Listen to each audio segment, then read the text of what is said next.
The performance this year to date, 2021, and also certainly all of 2020, for cryptocurrencies, Bitcoin, Dogecoin, Ethereum, it's been breathtaking. It's been unbelievable. As an investor, tell me you haven't had one of those moments that, if I would have bought this 3 years ago, you know what? So it's just been breathtaking. And yet recently, we've had even more volatility, a lot on the upside, but then some scary moments this past weekend on the downside. And it just got me thinking, what are the biggest threats? What are the reasons why Bitcoin or cryptocurrencies could collapse in value? Not that they will, but if you're an investor, you need to be aware of these risks. So I've got that and more coming up.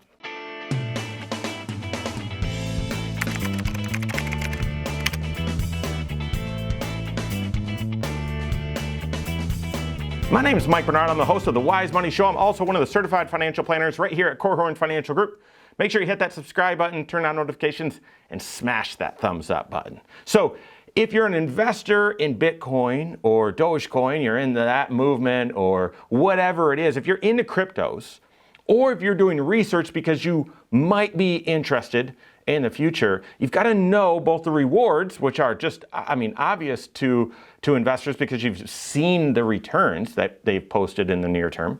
But then you've got to be aware of the risks as well. You've got to understand both sides. If you just see the upside and don't see the downside, you could very much put yourself into some dangerous territory. And so to me, I am very curious about Bitcoin and cryptocurrencies, but I'm also a believer in you shouldn't invest in something until you actually understand it. Now, the thing with Bitcoin and cryptos is there's so much future potential. A lot of the value today is with the expectation that certain things might happen.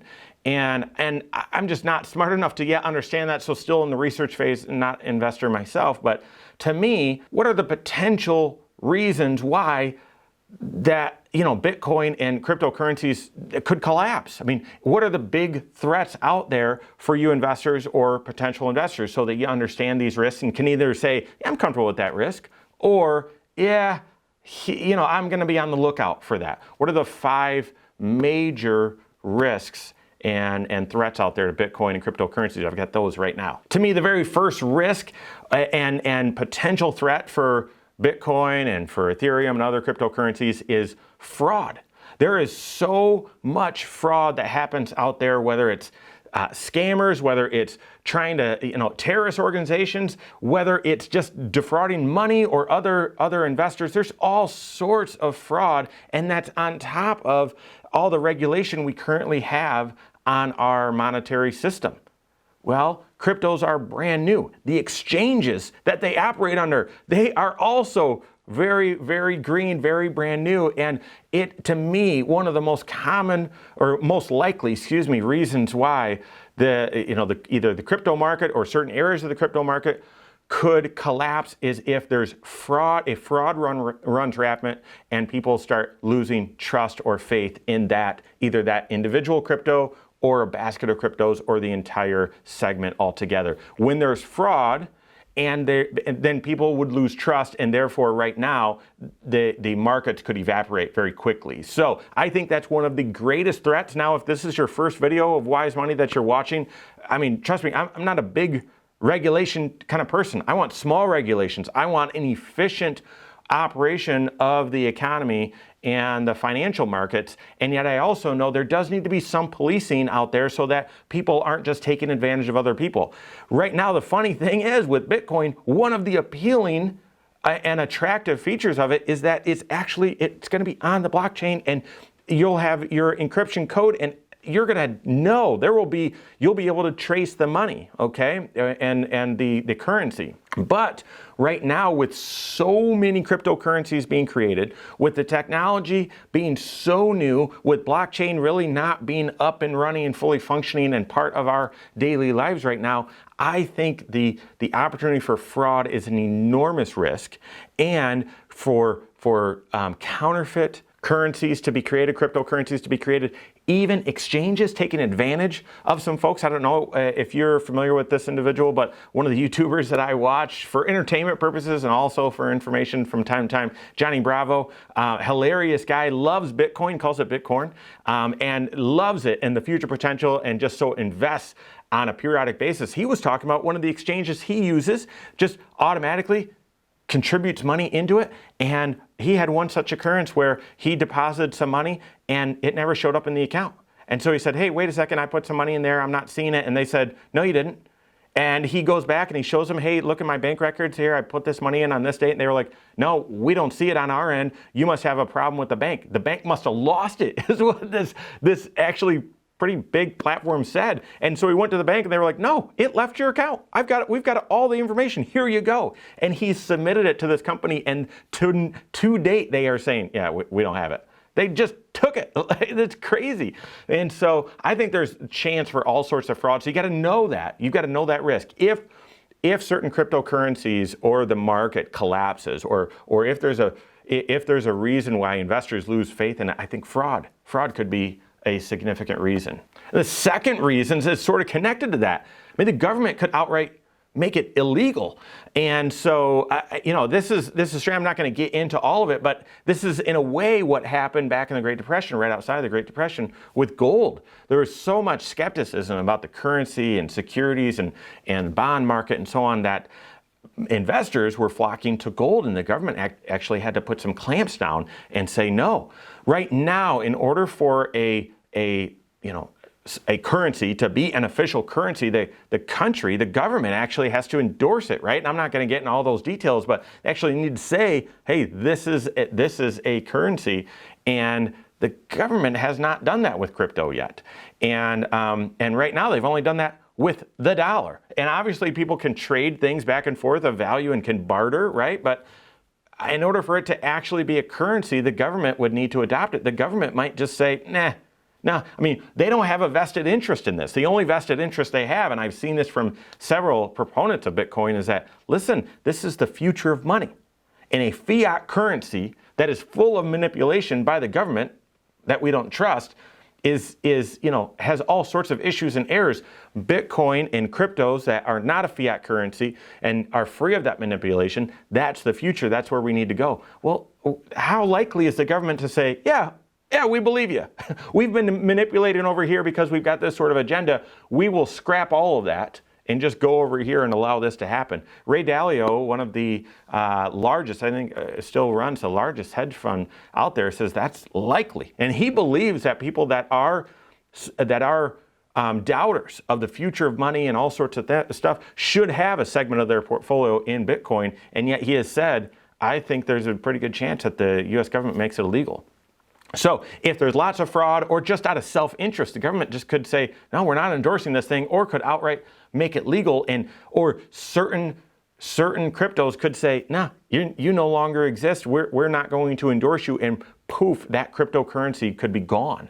I have no idea. I have no idea what sort of regulation the government will put in place to monitor and manage the new systems, or they might just say, hey, this, we're not going to endorse this or whatever. And of all of the cryptos, some of them or ones that aren't endorsed could just be gone, could evaporate, could collapse overnight, I believe, right? There are some question over, hey, is Bitcoin too big to fail now? Or is the crypto market too big to fail? I don't know. But is the current dollar, is that too big to fail? I don't think they're going to let that thing fail either. So anyway, the government just shutting the operation down, making it illegal, I think is a potential risk that as an potential investor, you're going to need to say, yep, I'm comfortable with that risk, or be on the lookout for that threat. The third potential threat to cryptos having staying power, being sustainable, if they collapse, maybe one of the reasons why they collapse is energy efficient. And I know that's sort of a buzzword and whatever, but any currency obviously needs to be sustainable. Bitcoin right now is energy inefficient. It is, and that's not me saying it. I mean, there's speculators out there that saying that about half of the data center usage right now, up to half, is being used for servers and so on that are mining and working on cryptos and Bitcoin. That's incredible. Think about how much data usage that is, how inefficient. You do some searching about how inefficient Bitcoin is or these cryptos are for energy usage, and it's pretty staggering. Now, maybe the argument is, well, we're going to mine for X number of years. How many more years? 8 years or 6 years or whatever. We're going to mine for that long and then be done? I don't know. I really don't know. But right now I can tell you it's energy inefficient. The other thing that takes a lot of energy is actually using it. Bitcoin apparently, and I know that this will be enhanced over time, but right now, Bitcoin apparently you can process just over 4 but less than 5 transactions per second using Bitcoin. You'd say, oh, that's pretty good. Yeah, Visa can do 1,700 per second. 1,700 per second. And so you would say again, yeah, I don't know. This is energy inefficient. And because of, and again, not my agenda, but just culture, where things are going, things need to be energy efficient. You might look and someday say, hey, all these cryptocurrencies, take half of them, they're not gonna make it. They're gonna collapse because there's just so much energy usage, they're just gonna go out of style. Possibly this is another reason why government could make it illegal. I have no idea. But I think the energy inefficiency here creates a threat or a reason that certain cryptos or areas of the crypto market could collapse. We could see that in the future.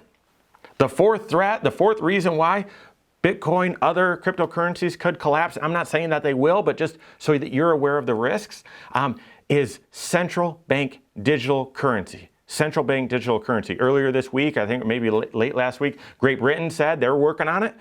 We've got, obviously, China's working on it. Apparently they have one. Russia has one, I believe. Some countries in Central America are working on one. They said they'll have one. And so far, the U.S. is like, no, not really interested. At times, they might show a little bit of openness, but not much. And I think there's, at least from proponents of Bitcoin, they're saying, listen, U.S., the dollar is the world reserve currency. You said in a pact that the dollar, we will tie it to gold, and you can trust us. Countries around the world, you can trust our dollar. And then back in the Nixon organization, I believe, administration, they said, we're pulling the U.S. dollar off of the gold standard, and it was already the world reserve currency of the world, so what are you going to do? Well, we've turned it into a fiat currency. We're printing our own money. We're manipulating all that sort of stuff. And so Bitcoiners or crypto believers say that's one of the problems with the U.S. dollar. That's one of the problems with the old system. We've got to have a new system. Well, what happens when the federal government says, okay, we'll create our own new system and we'll make these others illegal? I don't know. I actually don't know how the two systems can coexist. You might know. You might. But to me, if we get an announcement that not only is the U.S. government, we're done with banking online being the future of money. The future of money is something more technologically driven, right? And so I don't want to go to banks anymore. I remember selecting banks based on what was convenient for me to go drop off a check or withdraw money from an ATM. People don't do that anymore. How you select a bank is their app and their functionality of online banking. But that's not what we're talking about with digital currency. Digital currency is the digital store of money and commerce, being able to transact business. And there's a question about the U.S. manipulation of the U.S. dollar, okay, and having that being a fiat currency and having a different option. And if the government comes out and says, yeah, we'll have our own digital currency, will that be enough to say, it's still going to be fiat, but it will be a digital currency? Will that be enough? I don't know. I don't know how they can coexist. But if and when that news, to me it seems inevitable, if and when that news breaks, what will that do with speculation of Bitcoin? Will that surge because obviously now the government's got to embrace it? Or will it collapse? Or will some of them collapse? Dogecoin or some of the smaller ones, will they collapse because they can't all coexist? They can't all coexist. I'm not even sure how two can coexist together, but I see that as a big threat.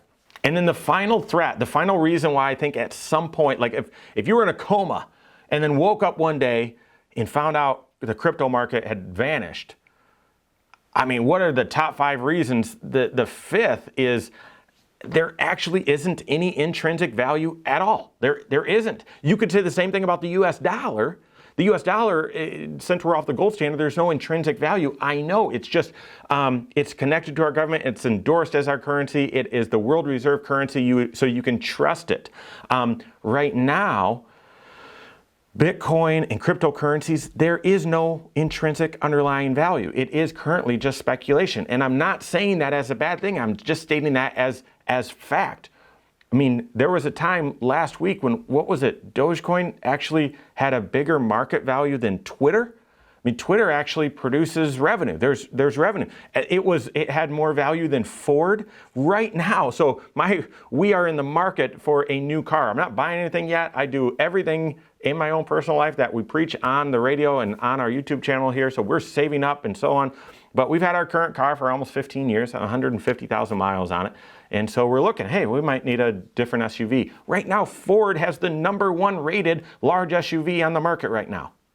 And yet, what was it? Dogecoin, I believe, had a larger value than Ford. Ford has cash in the bank. Ford owns actual assets. Ford has profit. Not much. But, right, I mean, and so there is some intrinsic value there. What's it worth? I don't know. But Wall Street can figure that out, and different investment makers can figure that out.